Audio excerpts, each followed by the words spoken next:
할례가 할 수 없는 것을 할 수 있다고 하면서 복음을 말하고 있는 것이기 때문에 이 질문은 사람들의 의식을 집중시키고도 남을 수 있는 충분한 요건이고 동기가 될 겁니다.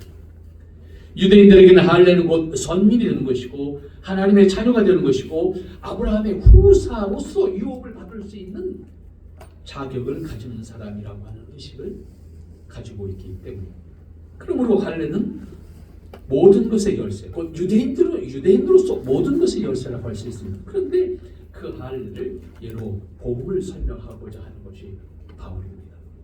그리고 질문합니다. 이 행복이 할례를 받은 사람이기 때문에 주어지느냐, 할례를 받지 않은 사람이기 때문에 주어지느냐. 여기서 복은 7절과 8절의 속죄를 받는 복을 의미했습니다. 다윗이 한 말을 예로 들어서 속죄가 할례에 의해서인가 할례를 받지 않음으로써인가, 이 말을 했을 때 유대인들은 무슨 생각을 했겠습니까? 이 질문을 받았을 때 유대인들은 어떤 생각을 했겠습니까? 순간적으로 이게 뭐지 하는 생각을 했을 겁니다.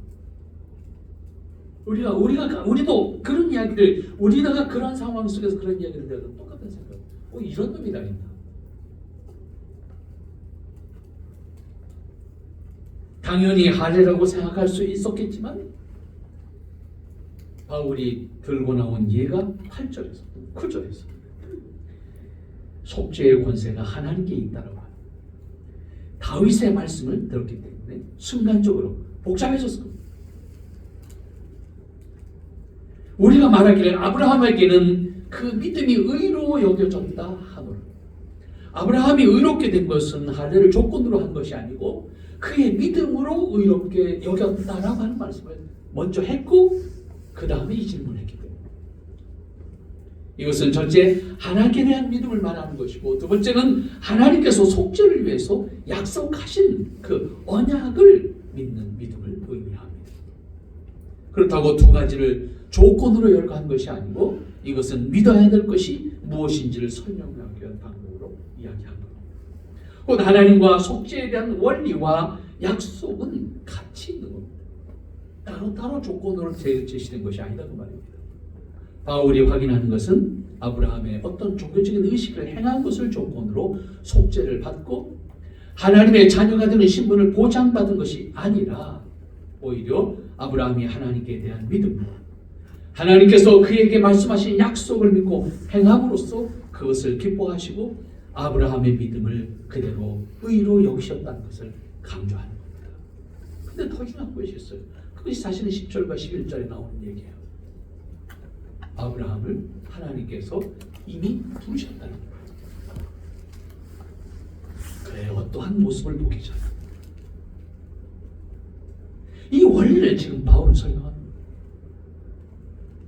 그래서 11절에서 제시하는 말이 뭡니까? 저가 할례의 표를 받은 것은 무할례 시의 믿음으로 된 의를 인치신 것이니 이는 무할례자로서 믿는 모든 자의 조상이 되어 저희로 의로 여기심을 얻게 하려 하십니다. 한마디로 표현하면 아브라함은 할례 받기 전에 믿음으로 의로 여기셨다 그 말이에요. 실제로 그래요. 할례라고 하는 제도가 아브라함 부른 다음에 아브라함 후손들에게 약속한 거예요. 결국 이 말씀은 믿음으로 의롭게 된 아브라함을 계속해서 끄집어 나옵니다. 왜? 그들은 아브라함 믿음의 조상으로 생각하고 있으니까. 유대인들의 의식에 도전을 하고 있는 방법으로 복음과 은혜를 설명합니다. 유대인들에게는 충격적인 표현입니다. 그렇지만 바울의 설명을 들을 수밖에 없는 것은 그 논리에 반박할 수 없기 때문입니다. 바울은 조금 더 깊게 질문합니다. 그것이 어떻게 여겨졌느냐? 어떻게 그가 아브라함이 의로 여겨졌느냐? 할례를 받았기 때문이냐? 유대인들의 전통적으로 이어온 할례와 그들의 의식에 당연히 할례를 절대화했기 때문에 할례에 의한 것이라고 생각하고 있었습니다. 그러나 역사를 되짚어보게 하는 거예요. 아브라함을 믿음의 조상으로 부르셨을 때 아브라함이 할례를 받았냐? 아브라함을 부르신 다음에 할례라고 하는 제도가 만들어지는 것은 14년 지나서입니다. 아브라함이 99세 되었을 때에 본래 이름 아브라함에서 아브라함으로 바꿔주시면서 내가 너를 여러 민족의 아버지가 되게 하느니라. 창세기 17장에서 하신 말씀입니다. 그 말씀을 한 다음에 17장 9절과 10절에서 너는 내 언약을 지키고 내 후손도 대대로 지키리라. 너희 중에 남자는 다 할례를 받으라. 이것이 나와 너희와 너희 후손 사이에 지킬 내 언약이다. 그러니까 아브라함을 부르신 다음에 14년 지나서 아브라함이 99세 때 할례라고 하는 제도를 만들었어요. 그것을 지키게 했어요. 그러면 아브라함은 어떻게 의롭게 되었느냐라고 하는 설명을 바울은 합니다. 결국 창세기 17장에서 확인할 수 있는 것은 아브라함은 그때까지 할례를 받은 적이 없다는 사실이 분명합니다. 아브라함이 할례를 받았기 때문에 의로 여김을 받은 것이 아니라는 것을 확인시켜주는 말씀입니다. 그렇지만 아브라함은 의로 여김을 받았고 믿음의 조상이라고 하는 칭호를 받았습니다. 이것은 그에게 주어진 율법을 행한 결과가 아니고 그가 오직 하나님께 대한 신뢰, 곧 믿음을 통해서 하나님께서 그를 여러 민족의 아버지가 되게 함이라고 선언했습니다. 그러한 의미에서 이것은 하나님께서 아브라함을 믿음의 조상으로 선언하신 것임을 알 수가 있습니다. 여기서 더 중요한 것은 하나님께서 권세로 아브라함을 믿음의 조상으로 세우신 것을 살펴보아야 합니다. 우리가 아브라함의 고향이라고 생각하는 우르 땅, 메소포타미아 문명의 중심지입니다. 우리가 문명사로 생각합니다. 그러니까 당시에 가장 발전했던 도시라고 생각하시면 돼요. 적어도 5대 문명의 발상지, 그 핵심이 우르 땅. 많은 사람들이 살고 있었던 도시라는 그런 의미입니다. 그러나 그들 가운데서, 그 많은 사람들 가운데서 하나님은 누구를 불러낸 겁니까? 아브라함을 불러내신 거잖아요. 아브라함이 하나님을 먼저 찾지 않았어요. 아브라함을 불러내신 거예요. 그리고 그 부르심에 응답함,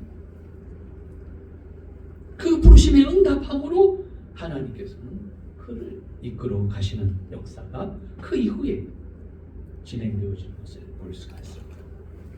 그러므로 오늘 본문의 말씀으로 다시 돌아가서 그 할례의 표를 받은 것이 무할례시의 믿음으로 된 것을 된 의를 인치신 것이다. 다시 말하면 할례를 받게 하신 것은 이미 하나님께서 아브라함을 할례가 없을 때, 할례 이전에 그를 의롭게 하시고 그 이후에 할례를 받게 하셨는데 그것은 언약에 대한 확인, 의롭게 되어짐에 대한 확인으로서 받게 하셨다.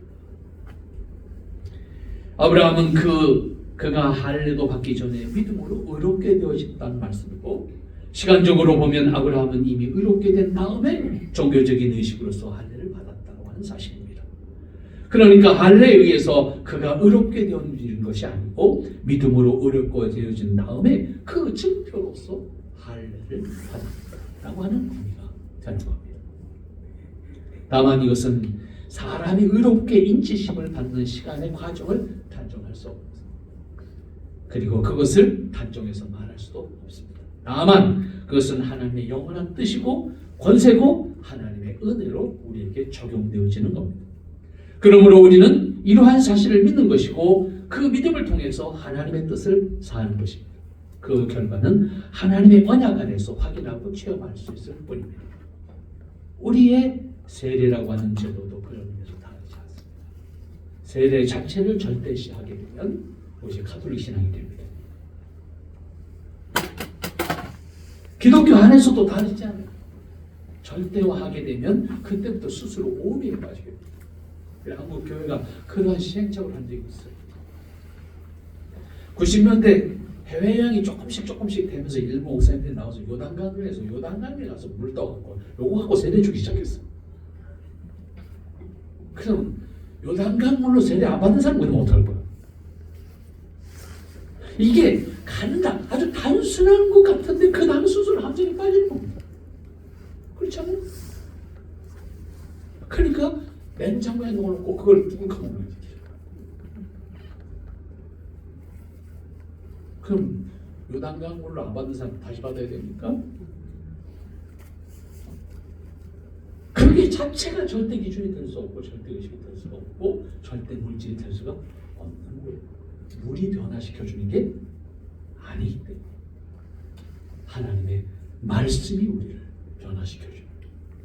하나님의 약속이 우리 신분을 보잖아요. 우리는 그것을 믿음으로 확인하는 행위예요.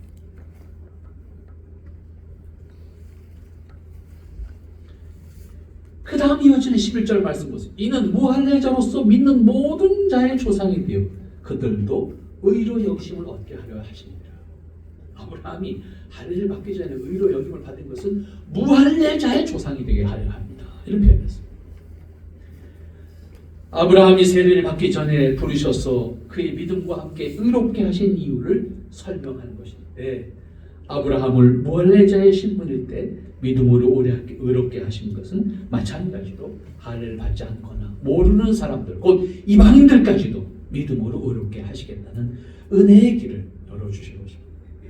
만일 이 길이 없었다면 저와 여러분은 이미 유대인이 아닙니다. 우리가 무슨 용을 써도 우리는 하나님의 백성이 될 수가 없습니다. 할례도 받지 않았으니까 우리는 어떤 소원도 없는 사람들. 하지만 복음은 유대인이 아니고 할례가 아니고 믿음으로 하나님의 자녀가 되는 길을 열어주셨다는 사실을 말하고 있습니다. 그 다음 12절 말씀입니다. 또한 할례자의 조상이 되었나니, 앞에서는 이제 11절에서는 무할례자의 조상이 되었다는 말씀이었어요. 12절 말씀 보니까 할례자의 조상이 되었나니, 곧 할례 받을 자에게뿐만 아니라 우리 조상 아브라함의 무할례 시에 가졌던 믿음의 자체를 좇는 자들에게도니라. 아브라함은 무할례자의 조상이기도 하고 할례자의 조상이기도 하고, 그런데 12절에서는 어쨌든 할례자를 다시 한번 강조하는 겁니다. 하나님은 영원한 뜻 가운데서 아브라함을 부르신 것처럼 저와 여러분을 부르셔서 하나님의 자녀로 삼으셨습니다. 그 과정에서 저와 여러분은 분명히 유대인이 아니지만, 그리고 율법과 종교적인 의식과 절기를 지키는 사람들이 아니었음에도 부르셨고 믿음으로 응답하게 하셨고 예수님을 통해서 속죄와 함께 하나님의 자녀이심을 주셨습니다. 유대주의자들이 생각하는 세계관은 유대인 외에는 모두가 이방인이고 이미 하나님의 긍휼을 받을 수 없는 사람들. 유대인들의 의식에는 유대인 외에는 하나님의 백성이 될 수 있는 자격이 없습니다. 그래서 그들 스스로가 예배 규정을 두어서 유대인화시키는 작업을 한 거고 지금도 그런 제도를 가지고 있습니다. 그런데 여기 바울이 설명하고 있는 것처럼 아브라함은 무할례자로서 믿는 모든 자의 조상이 되어 그들도 의로 여김을 얻게 하려 하심이라. 이렇게 11절 말씀에 말씀하고 있기 때문에 유대인들은 이 성경, 곧 신약 성경을 믿지 않습니다. 왜? 이걸 받아들이면 자기들이 부정이 돼요. 그러니까 유대교도들이 지금까지 예수님을 믿지 않고 성경을, 신약 성경을 믿지 않고 구약 성경도 오경만 받아들인다고 해요. 왜? 그것만 말해야 유대인만이 유일한 하나님의 선민이 되기 때문에. 그러나 반대로 이방인은 우리의 입장에서 이 말씀은 또한 그 자체가 복음이라고 생각할 수 있을 만큼 결정적이고 중요한, 그리고 감사하네.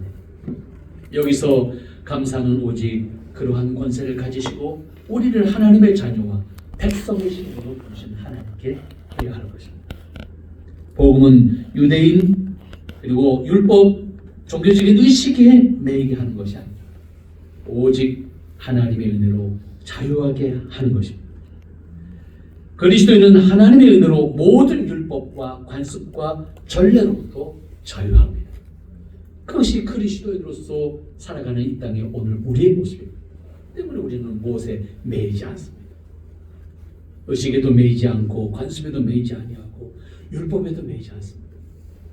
그렇지만 여기서 다시 주의해야 될 것이 있습니다. 그렇다고 해서 우리가 방종하거나 무율법주의에 떨어지거나 무교회주의에 떨어지거나 해서는 동시에 안 된다는 것도 우리는 기억을 해야 됩니다. 율법과 제도와 종교적인 의식 모두 부정하거나 배척할 때에 다시 우리는 신앙의 질서와 교회적 질서에 심각한 문제를 가져오게 됩니다. 그래서 결국 무율법주의에 떨어지는 방종한 생활이 되는 거죠. 무교회주의에 떨어져서 결국 교회가 무너지는 정상을 가져오게 합니다. 이것은 저는 개인적으로 그런 해석을 합니다.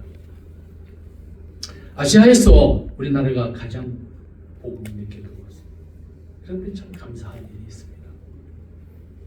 그것은 바로 이 무교회주의적 사고구조, 무율법주의적인 사고구조가 지배하는 신앙이 우리나라에 초기에 들어오지 않았다는 거예요. 그래서 한국교회가 세워질 수 있었다. 반면에 우리 주변에 우리보다 먼저 복음이 들어간 나라들, 중국과 일본과 그리고 인도 차이나 반도까지 다 무교회주의가 먼저 들어갑니다. 무교회주의가 가장 영향을 크게 미쳤다. 그러니까 복음을 일찍 들어갔고 기독교적인 의식은 만들어졌는데 교회가 망가집니다. 교회가 안 세워지는 거예요. 기독교적인 영향이 사회에 크게 미치긴 했는데 교회는 안 오는 거예요. 이것이 실제로 우리 주변에 중국은 그래서 가정교회 중심이잖아요. 이게 결과적으로 무교회적 사고구조, 지금도 다르지 않을 중국 사람들이 오셨어요. 가장 중요한 사람은 가정교회를 지도했던 사람을 중심으로 하는 가치를 가장 중요하게 생각합니다. 그걸 기독교라고 생각합니다. 그러니까 결국은 교회적인 의식 속에 그들이 교회를 세워나가는 자까지. 일본도 마찬가지입니다. 일본도 명치 유신 이후에 근대화되어지는 과정 속에 가장 큰 영향을 미친 서구 사상이 기독교 사상인데 그 지도자들이 모두 무교회주의 사상이죠. 그것이 결과적으로는 그들에게 교회가 성장하지 못하는 적어도 교회적인 배경 혹은 신학적인 배경이 있는 것이 아니에요. 이렇게 해석을 하는 것이 제가 이 아시아의 역사를 보면서 느껴지는 것들입니다. 신앙과 교회적인 질서를 존중하는 의식과 가치가 왜 필요한가? 여러분 사실은요, 법이 없는 게 제일 자유로운 거잖아요. 그렇죠? 그런데 법이 없으면 어떻게 해요? 망가져요, 다. 때문에 법이라는 건 필요해요. 근데 법이 있으면 내가 힘들어져. 불편해져. 그럼에도 불구하고 법이 있어야 돼요. 그게 인간의 한계. 타락한 본성을 다스릴 수 있는 방법이 없기 때문에 우리는 최소한의 룰이 필요한 거예요. 그러니까 법이 너무 많아지면 그것 때문에 얽매여요. 그게 미국의 모습입니다. 우리가 따라오고 서로를 신뢰하고 존경하고 서로의 관계 속에서 서로의 룰을 지켜가면 그게 자유할 수 있는 길입니다. 법으로 모든 것을 만들어가기 시작하면 내가 만들어 놓은 법에 내가 족쇄를 대고 합니다. 우리 정치권이 지금 못 풀고 있는 것과 대표적입니다.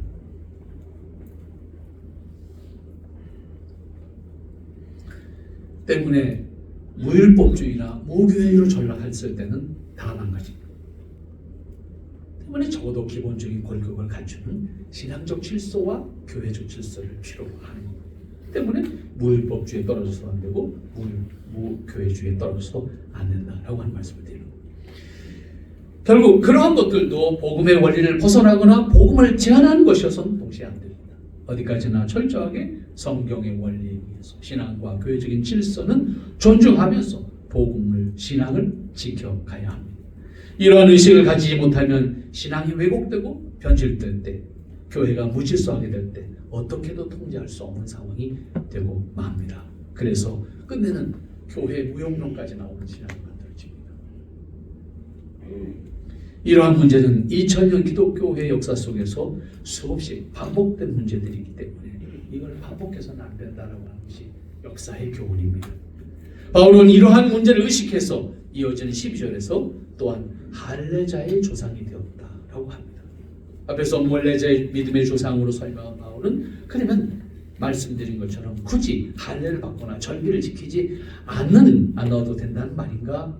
그렇게 이해하고 받아들이면 무질서와 방종을 다시 통제할 수가 없게 됩니다. 그러므로 바울은 아브라함이 또한 할례자의 조상이 되었다라고 강조합니다. 이것은 이것은 중요한 것은 믿음이고 그 믿음은 철저하게 하나님의 말씀에 대한 순종을 동반하는 것이어야 된다라고 하는 것에 대한 강조입니다. 또한 복음을 믿는 사람은 하나님의 말씀이 교훈하는 원리에 따라서 질서와 모범으로 살아야 한다는 것도 강조되어지는 말씀입니다. 늘 강조하는 것처럼 은혜를 강조하다가 행위를 동반하지 않거나 행위를 강조하다가 은혜를 잃어버린다고 하면 두 경우 모두 복음을 왜곡시키는 결과에 이르게 됩니다. 그렇기 때문에 강조하는 만큼 행위가 동반되어져야 합니다. 다시 말하면 복음을 강조하는 것만큼 행위가 동반되어져야 합니다. 그렇게 될 때 복음의 가치가 더 높아집니다. 행위를 동반하지 못하면 복음이 싸우려가 됩니다. 그래서 오히려 복음을 외면하게 됩니다. 그래서 도덕적인 종교를 더 추구하게 되는 현상이 나타나는 거예요. 이게 지금 한국 교회에서 보여지는, 우리 한국 사회에서 보여지는 교회에 대한 불신이 여기서 나오는 겁니다. 오히려 생명력이 없는 도덕적 가치를 추구하는 종교가 더 아름답게 보이는 거예요. 더 잘된다고 보이는 거예요. 복음을 강조하는 것만큼 행위를 동반할 때 복음의 가치가 드러납니다. 그러나 아무리 복음이 은혜라고 할지라도 행위를 동반하지 못하면 그 복음은 싸우려가 됩니다. 세상으로부터 외면을 받게 된다는 말씀입니다. 왜냐하면 세상의 눈은 복음의 내용에 있지 않아요. 그들은 내용을 몰라요. 중요하지 않아요. 눈에 보이는 게 중요합니다.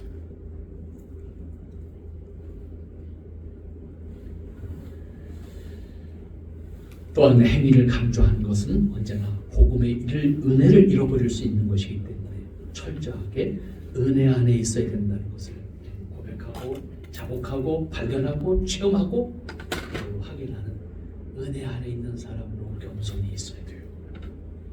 그것이 있을 때 복음의 가치가 더 높아진다라고 하는 것도 다시 생각할 수가 있을 겁니다. 그래서 행위는 은혜를 증명하는 수단이어야 됩니다. 그렇게 될 때 우리의 행위는 자랑하는 것이 아닙니다. 우리의 행위는 겸손한 거예요. 교회의 모습은 그래서 겸손한 것이에요. 그렇게 할 때 끊임없이 자신을 발견하고 또 하나님의 은혜를 체험하고 고백하게 됩니다. 그렇게 해서 우리의 겸손한 모습이 복음의 참됨을, 복음의 능력을 드러내게 된다는 겁니다. 이때 행위는 은혜에 대한 증명입니다.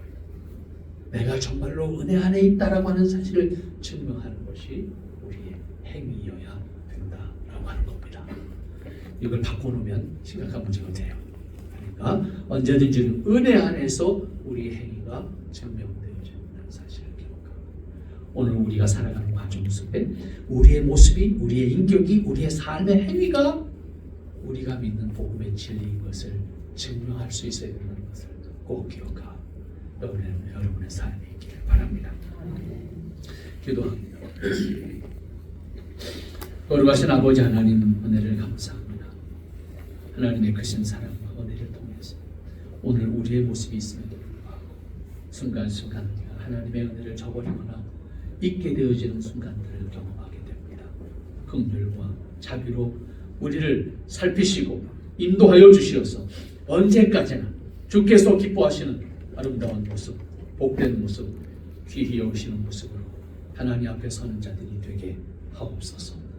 한순간도 하나님의 사랑과 은혜로만 온전케 하시는 역사로 세움받을 수 있는 저희가 되게 하옵소서. 아버지 하나님의 사랑과 은혜로 역사하실 때 끝까지 주님 뜻과 은혜의 영광 역사를 드러낼 수 있는 복되고 아름다운 모습이 되도록 축복하시며 인도해 주시옵소서. 아버지의 사랑과 은혜로 함께 하실 때 주님의 권속들이 주의 은혜를 높일 수 있는 아름답고 복된 모습이 되기를 원합니다. 예수님의 이름으로 기도하옵나이다. 아멘.